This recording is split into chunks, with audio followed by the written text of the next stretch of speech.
La bataille des trois rois, parce qu'il y aura trois rois qui vont tomber dans cette bataille, le roi musulman et deux rois chrétiens. Bon, alhamdoulilah, ils vont être défaits, les colons, mais c'est tout, ils ont un pied, la fameuse ville de Mogador, qu'on appelle Sawira aujourd'hui, et puis toute la côte, ils vont la coloniser, et puis ils vont descendre l'Afrique. Ils avaient même un projet, c'est de contourner justement l'empire musulman pour aller créer un État chrétien en Éthiopie, le royaume de Saint-Jean.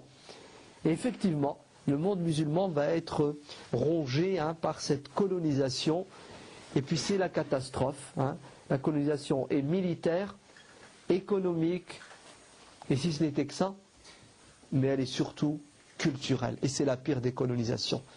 Ainsi, la langue arabe est combattue, la religion elle-même est combattue, la civilisation musulmane avec tout ce qu'elle a de beau, tout ça est combattu.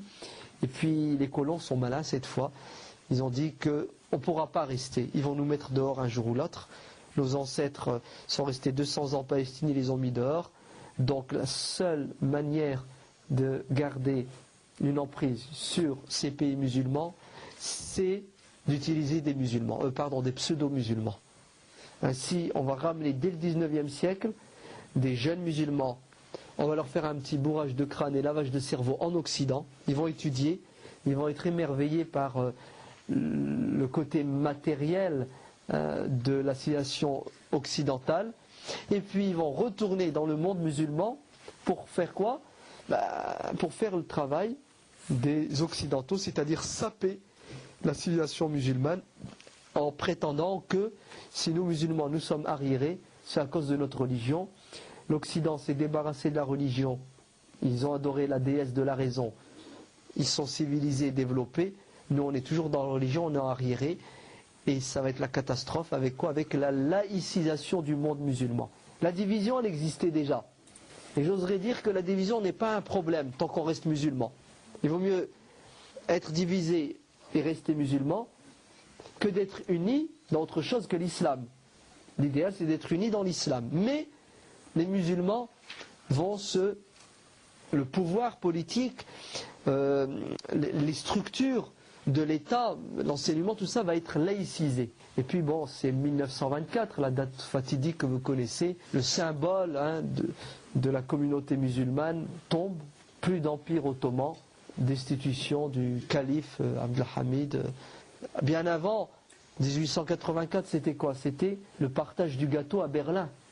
À Berlin, on partage, c'est des règles, des règles et stylos, on partage. Toi tu prends ça, moi je prends ça. Donc ils ont partagé. Et puis ils vont créer un État fantoche qui s'appelle l'État d'Israël, qui existe encore aujourd'hui. Et ils vont surtout, comme je vous ai dit, coloniser les musulmans au niveau culturel. Et les musulmans vont se diviser en deux. À un moment donné, c'est plus le cas actuellement, mais c'était le bloc de l'Est et le bloc de l'Ouest. Comme les pays occidentaux.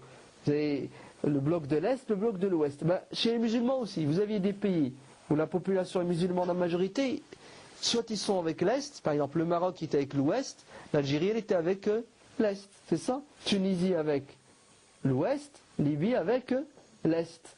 Et ainsi de suite, c'est blanc, noir, blanc, noir. Et ils n'ont qu'un souci, c'est quoi ? C'est de combattre leurs voisins ou d'empêcher leurs voisins de se développer et puis empêcher l'islam de respirer. Bon, c'était une description plus ou moins de l'état du monde musulman. Alhamdulillahi Rabbil Alamin. Question à l'écrit, Inch'Allah. Pourquoi on parle en général que de 4 califes, même dans les ouvrages, alors que vous en avez cité plusieurs ? Qu'est-ce qui différencie les 4 premiers et le reste des califes ? C'est vrai, des califes, il y en a une centaine. Ils ne sont pas tous les mêmes. Ok, mais quand on parle généralement des 4 califes, c'est parce qu'on fait la distinction entre des périodes. D'accord ? Ainsi, on dit la période des 4 premiers califes, on l'appelle la période des califes orthodoxes, le Khulafa ar-Rashidun. Et après, quand Muawiyah prend le pouvoir, ça devient une monarchie héréditaire. Celui qui est au pouvoir, on l'appelle le calife, on l'appelle le sultan, on l'appelle Amir Mouminin, peu importe l'appellation que vous lui donnez. Mais le système, c'est un système de quoi ? Monarchie héréditaire. Le point commun entre tous ces systèmes, c'est la loi de Dieu, elle dessus. jusqu'en 1924. D'accord? Il n'y a plus de système islamique. Ouais. Vous avez des systèmes laïques anti-islamiques. Alors, on parle généralement de ces 4 califes parce que, bon, on les appelle les califes orthodoxes. Le prophète sallallahu alayhi wa sallam a dit de suivre leur enseignement, leur tradition. Puis ils ont un statut exceptionnel dans la religion. C'est pas n'importe qui. Sont les 4 compagnons. Et puis ils sont dans l'ordre. Le meilleur après le prophète, c'est Abu Bakr. Après Abu Bakr, c'est Omar. Après Omar, c'est Uthman. Après Uthman, c'est Ali. Comme ça, dans l'ordre. C'est notre croyance à nous, musulmans majoritaires sunnites. Mais sinon, des gens qui ont fait des choses extraordinaires comme ces califes, et qui étaient puis, il y en a eu d'autres. Bon, ils n'atteindront jamais leur niveau parce qu'ils avaient l'avantage d'être compagnons. C'est ce qu'ils ont de plus. Mais Hassan ibn Ali a été calife quelques mois, Abdullah ibn Zubayr a été calife, Omar ibn Abdelaziz, Youssouf ibn Tashfin, les califes abbassides et omeyyades, ils étaient bons. Certains, effectivement, ils ont pété les plombs, ou bien ils ont fait des choses injustes, mais de manière générale, si vous devez les peser, ils avaient presque tous au-dessus de la moyenne, et certains même avaient presque 20 sur 20. Autre question à l'écrit, Inch'Allah. En 739, il est dit que Charles Martel a repoussé les musulmans en Poitiers. Mais on m'a dit que c'était faux. Y a-t-il une réalité historique qui prouve que les musulmans sont retournés de leur plein gré à l'arrière en Espagne? Là, vous savez, en 739, il n'y avait pas de journaux, il n'y avait pas de télé, il n'y avait pas de caméra. D'accord? Donc on a très peu d'informations sur cette période-là. On n'a presque rien.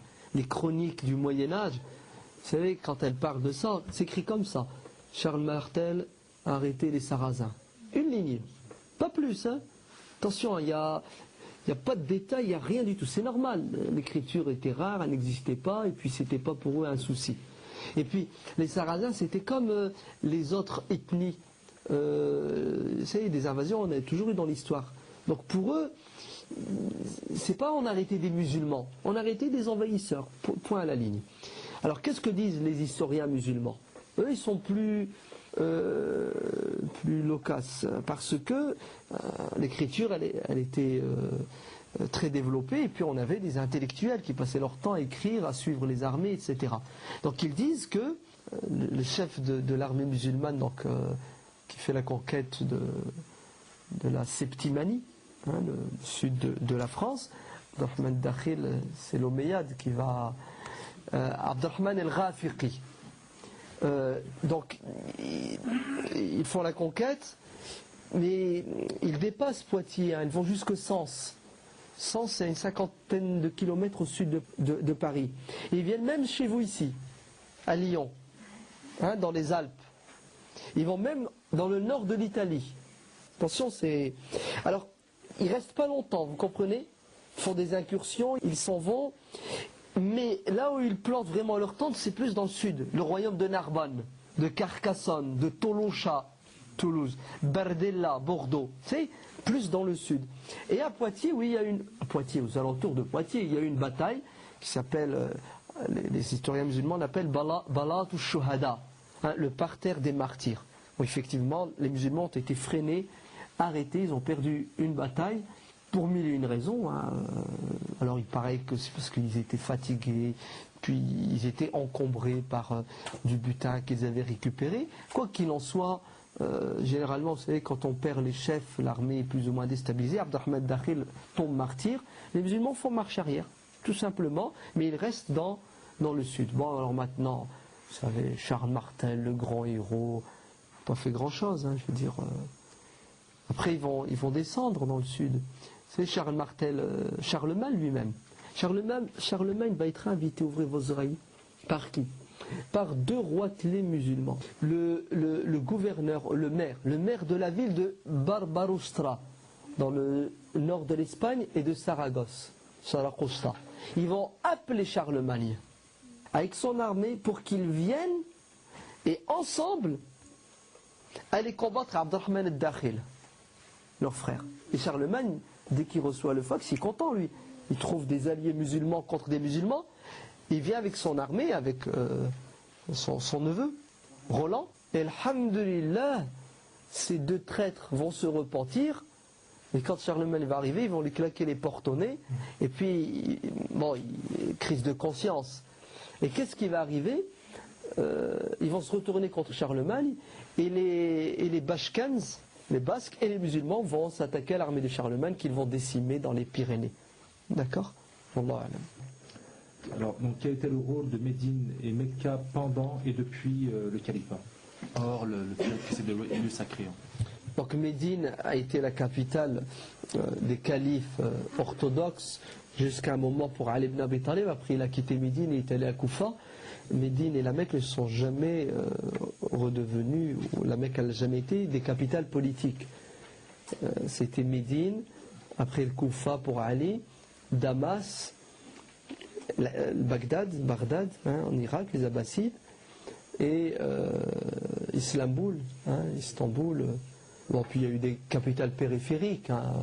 Les Fatimides c'était le Caire, Samarkand pour les Ghaznaouiyas, Marrakech pour les Mourabitoun, Cordoba pour les Amawiyoun en Espagne, etc.